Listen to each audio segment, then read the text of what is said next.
and lead their brethren to battle.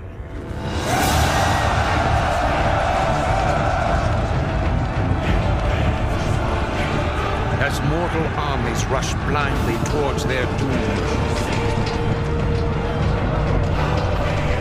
the burning shadow comes to consume us all. Hello dear viewers, and welcome back to the ancient dwarven hold of our ancestors. Today I shall be taking a look back at the game Warcraft 3. Warcraft 3 is a fantasy real-time strategy game developed and published by Blizzard Entertainment and released in July 2002.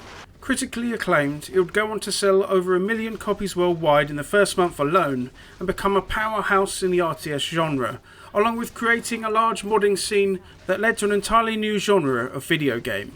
Before we begin in earnest, dear viewer, if you like what I do down here in the ancient hold, then please consider subscribing to the channel, along with leaving a thumbs up and perhaps a comment with your thoughts on the Warcraft 3 real-time strategy series. Do you have similar nostalgic memories, or have you recently discovered the series? To say Warcraft 3 is an important title in video game history, in my video gaming history, would not be an overstatement.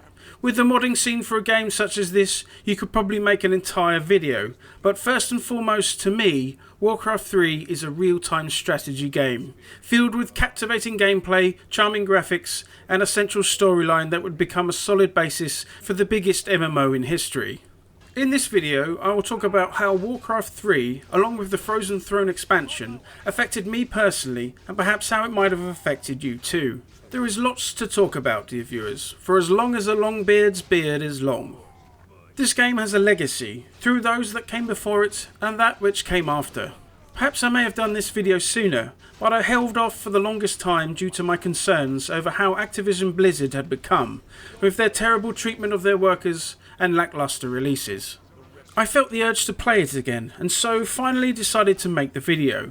We will focus on the game itself and its impact on video gaming, rather than how a once mighty creator hath fallen so low. To have some understanding about Warcraft 3, we have to talk some history about the Warcraft fictional world and the previous games in the series.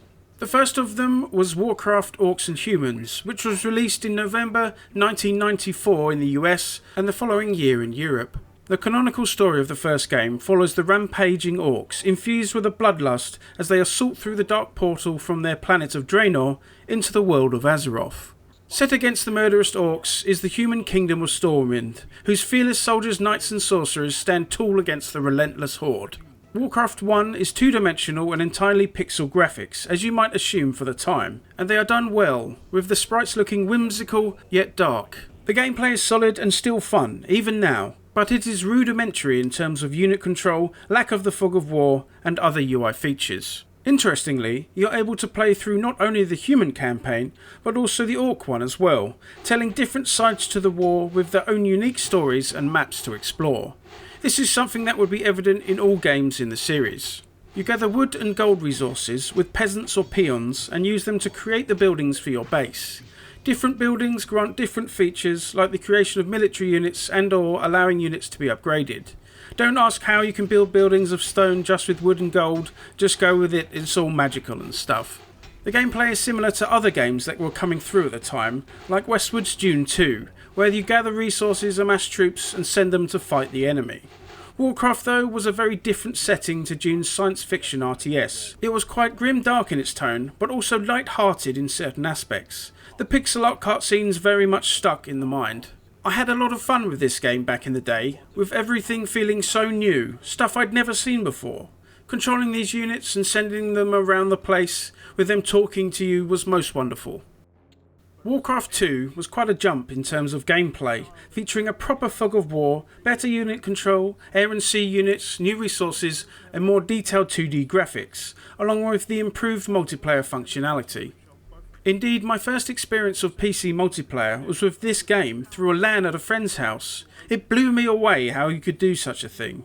I remember when we got the internet at my own house and we could access online matches with Battle.net. It was this crazy new way of playing with gamers in other parts of the land that I had never met. It was a new and exciting time. I remember seeing this game at a store in a shopping centre, two dudes playing it. I was so intrigued and desperate to get a copy and play. It's funny how these things stick in your head. That time and space in my life with that specific computer game, now and forever a joyous memory that brings a smile to my face. Good memories, nostalgia, of a more innocent time in life. It means a lot. Warcraft 2 continues the ongoing battle between the two opposing factions. The alliance of the humans alongside dwarves and elves beats the orcish horde, now strengthened by the inclusion of trolls and ogres in their ranks. There is fighting on land, air and sea as you collect resources, build your base and troops, and then attempt to destroy the enemy. I have made an entire video focused on Warcraft 2, which you can hopefully see somewhere on screen, should you want to take a detailed look at it. When first loading up Warcraft 3, you are presented with the main menu screen and the options for gameplay.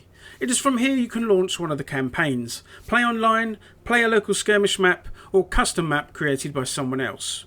We will focus mostly on the main campaign.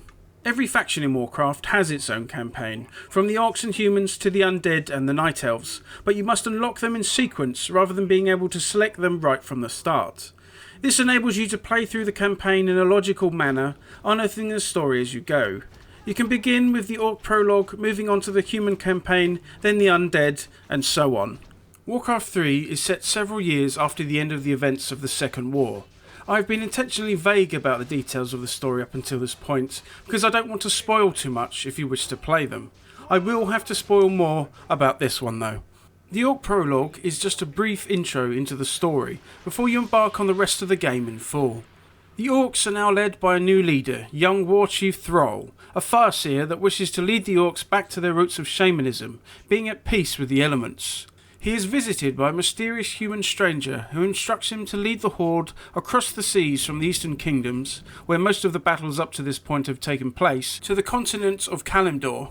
It is only here, says the stranger, that the races of Azeroth can stand united against the real foe, the Burning Legion. I should probably explain a little bit about the Legion. They are quite a significant faction in Warcraft, with their leader the fallen Titan Sargeras being the ultimate bad guy for a long time. Essentially, and in an attempt not to derail the video into one about lore, the Burning Legion is a force of demons, from lowly imps to Felguards, Dreadlords, Pitlords, and the mighty lords of the demonic host, Archimonde and Kil'jaeden, fallen Eredar. Their mission on behalf of their master Sargeras is to annihilate all life in the universe or enslave them in the name of the Legion. From the first two Warcraft games, we assume the impetus to run rampant and invade the world of Azeroth by the Orcs was entirely of their own making, but it turns out this is not the case. The Orcs were actually given the blood of the demon lord Manoroth, which turned their skin vibrant green and filled them with murderous bloodlust and strength. They were then unleashed upon Azeroth through the Dark Portal. The where and why of the Dark Portal is probably an entire video in itself, so I won't waffle on about that. When you load into this first level, you're presented with a hero unit, being Thrall himself. Heroes are a unique named character in game that is much more powerful than any standard unit. They are able to gain experience, level up, and select new skills and spells, along with having the capacity to pick up and equip items. Each also has their own unique model. In previous Warcraft games, there were specific name units that represented key characters in the story, but they were usually just beefed up versions of existing units, rather than being anything like the heroes you can level up and equip and such. It is here in Warcraft 3 that Blizzard went all in with these types of units. Thrall is a shaman character that is able to make use of the power of storm, earth and fire. You only get a brief glimpse into this hero character before you have to embark on the human campaign. The human campaign and the real beef of the story begins with you following the Kingdom of Lordran's fight against the undead Scourge and centres around Prince Arthas, the son of the King Tyrannus and heir to the throne. In fact, the story of Warcraft 3 overall is very much involved with the story of Prince Arthas. It is this character that leaves such an impression on people, of his descent into evilry and bitter violent revolt against his own people and eventual ascension. He begins the game as a paladin in the Order of the Silver Hand, led by the great Uther the Lightbringer. There are strange stories coming from abroad about a plague sweeping the land which the young prince is set to investigate. It is from this early interaction with Arthas that you can see how his way will become distorted and lead to the loss of this prideful prince, becoming everything he pledged to destroy. You can see this from the little snide remarks he gives to Uther, the arrogance in his words. It all lays the seeds for what is to come. Each campaign starts off simply enough, with just a few units to control and buildings for your base. This is also mirrored by the simplicity of the mission you are presented with. You'll be tasked with building a certain number or type of structure in your base, as well as some other nominal task, like destroying another base. As each campaign progresses, you'll have more and more diverse options in unit creation and the buildings you can erect. Missions will also grow in scope and complexity, with optional quests becoming available along with the main quest you're given at the beginning of the level. Like the two previous games before it, in Warcraft 3 you're able to build a base on the map from which you can then create further structures and train your army in which to do away with the opposition. Every race or faction has a town hall-like building, which is the centre of your little town of buildings. This is a large structure that enables the construction of other buildings, the creation of workers, and some faction-specific abilities, like organising a militia for your human peasants. This building can also be upgraded several times, which allows you to construct some of the higher tech structures. Indeed, this is kind of the way of things in Warcraft 3. You are required to have specific buildings erected in order to unlock and build further buildings and powerful troops. This means you can't just build the top tier buildings and spam the most powerful units from the get-go. There are two types of resource to manage, gold and wood, along with a third statistic you must keep aware of, being population. Wood, as you can imagine, is used to construct your buildings along with the creation of certain troops and troop upgrades. Each faction has their own way of acquiring it, from peasants axing down some lumber to wisps eternally generating it without the destruction of any forests. Gold is used in nearly every transaction, from the creation of buildings, troops, upgrades, and the resurrection of any fallen heroes. Gold is specifically gathered from mine structures, which are found at several locations on any given map. Again, factions have some differing ways in which to mine it, from peasants simply taking a bagful to the town hall, to the undead haunting it to provide continuous gold. Population is not something you actively create or mine or such. It is simply a number which is the total food cost of every unit you have. Basic troops and peasants, serf, cultists, etc. usually cost just one food, which is simple enough. But as you make your progress on a level, you unlock further units that will take up more food, such as knights, abominations, frost dragons, and etc. There is a maximum number of troops you can ever have, and there are certain thresholds you'll reach which will incur upkeep. For example, when you reach 50 total population, you will enter the low upkeep threshold. At this point, gold generation is reduced as you pay for the cost of marshalling your troops. At high upkeep, this number is reduced further, providing you with less than half the gold accumulation that you would normally have. So there is definitely some room here for interesting gameplay. Should you go all out and make as many troops as possible, pummeling perhaps not just some baddies but also your gold reserves? Do you tactically keep below the next threshold as you attempt to stockpile more resources? It is an interesting feature of the game that can keep games a bit more honest rather than having the ability to spam endless troops and fill the screen with madness. There is a lot of tactics to be had in Warcraft 3. You can select a number of units by holding down the left mouse button and drawing a square around them. From here you control them en masse, or you can sub-select units and give them specific orders or use special abilities. A lot of us old players go with the whole death blob of as many units as possible and then right click the enemy base, which can work through sheer attrition, but there are subtler ways of doing things, with distinct micromanagement of units, pulling them out should they be about to die, moving them here and there, or sending them forward while using special abilities to outwit the foe. The troops for each faction are not symmetrical in that each side doesn't have a one-for-one mirror of every unit of a different faction. There is a lot of diversity going on here. Orc grunts, for instance, are tough melee warriors that can be upgraded with blood rage to do more damage, while human footmen cost less, have less health and damage, but are able to raise their shields and take reduced range damage while advancing on the enemy. The basic combat troop of the undead is weaker still, but able to regenerate while standing in the blighted ground around undead structures, and by using the Consume Corpse ability, which does exactly what it says on the tin. Ghouls are also able to harvest wood for the undead effort.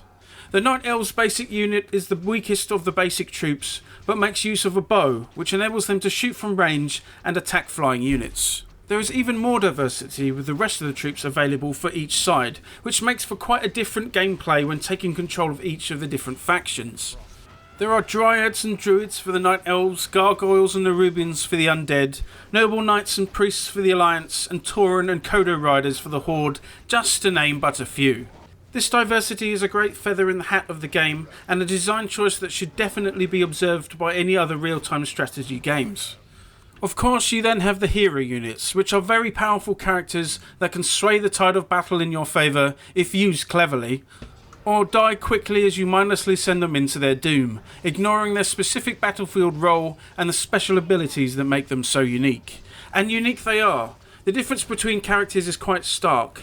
Arthas, as a paladin for example, has support skills like heal, armor aura and a self-shield that allows you to keep your troops in the fight longer, while Thrall has a lot of direct damage spells, like the Chain Lightning spell, Earthquake, while also the ability to summon Ghost Wolves that will fight at your side for a period of time.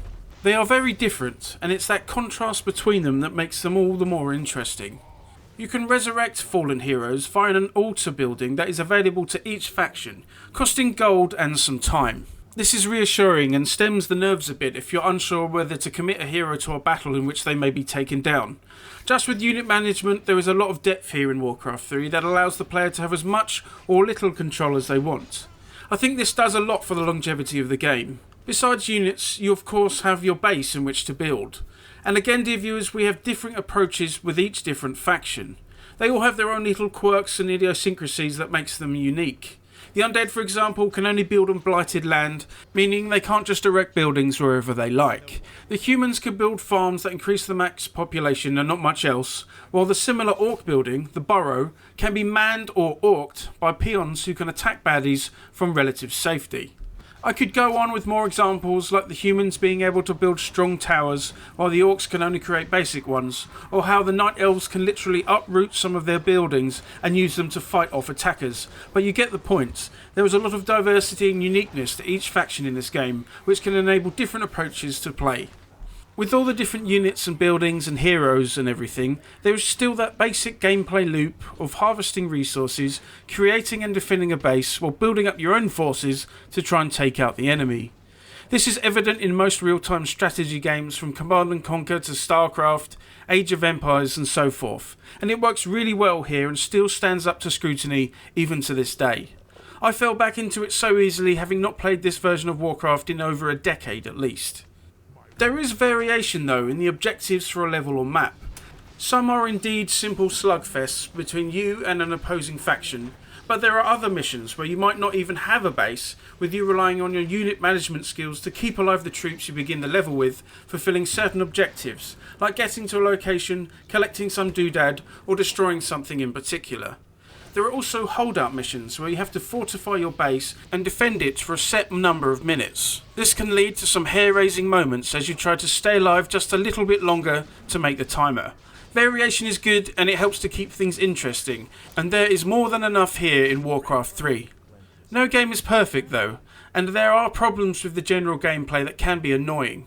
Units cannot move through each other, which is a good thing, but it also means sometimes units will get stuck behind others, being unable to attack or do anything unless they're a ranged unit. This would happen with characters getting out of position to where you would like them to be.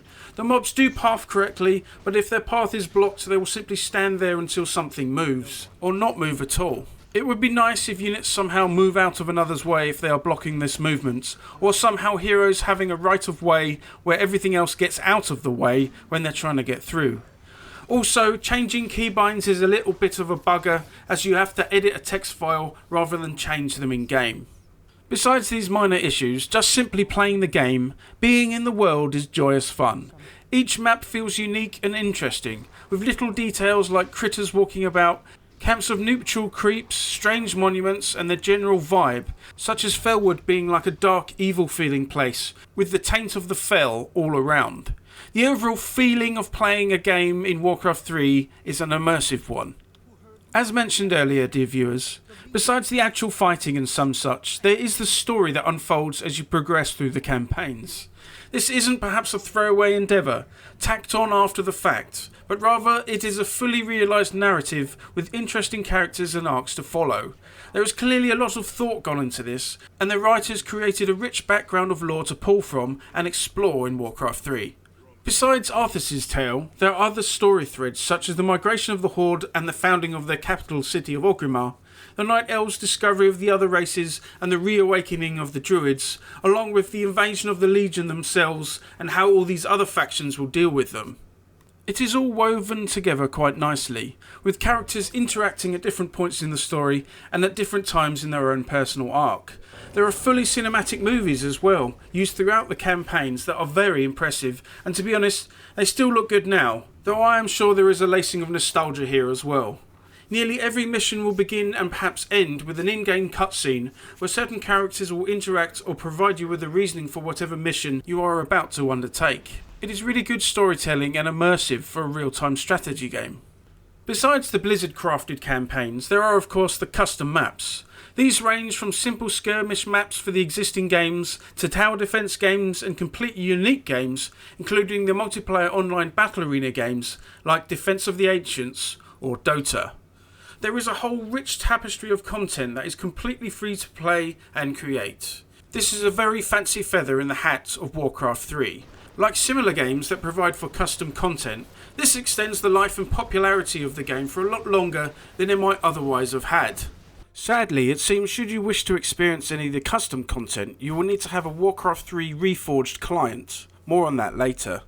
The Frozen Throne expansion carries on from where it left off from the base game, with returning characters and some new ones, along with the additional units and building types that all fits rather well with the game we've played until now.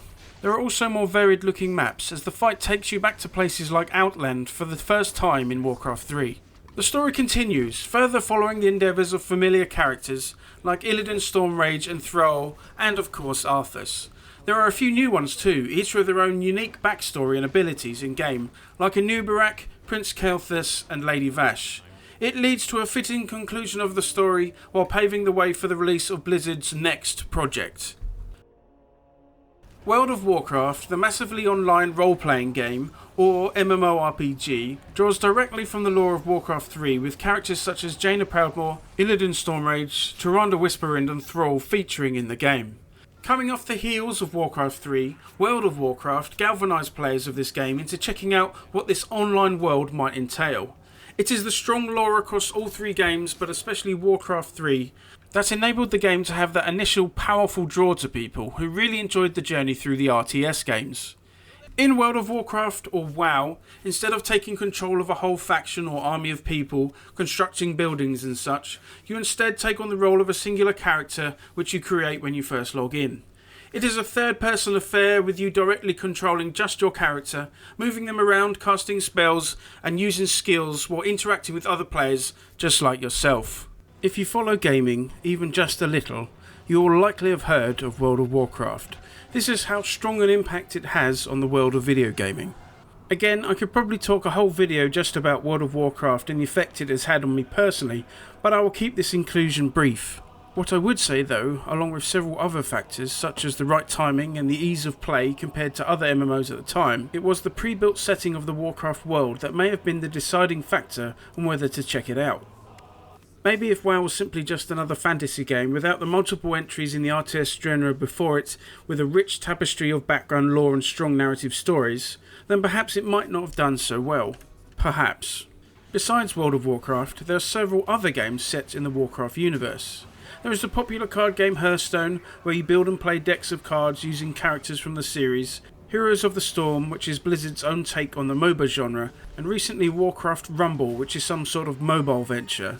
They vary in popularity, but they all certainly owe their creation to what was built in the Warcraft series and most definitely in Warcraft 3. I guess I will need to talk about the elephant in the room, which is Warcraft 3 Reforged. In its own words, Warcraft 3 Reforged is a complete reimagining of the real-time strategy classic. This includes redone visuals, updated screen resolutions, UI updates along with changes to online play and such. It was supposed to be a fully redone remaster type thing that might appeal to old players and new ones alike. People were hoping for something that might revitalise the game for a modern audience while adding additional helpful updates for older players. In the very least, they expected this new version not to be worse than the original. Sadly, dear viewers, this wasn't the case. There are some great YouTubers that have gone in depth explaining all the issues and problems with Warcraft 3 Reforged. I will link them down in the comments, and if you're interested in how things went with the release and all that, then I would definitely check them out.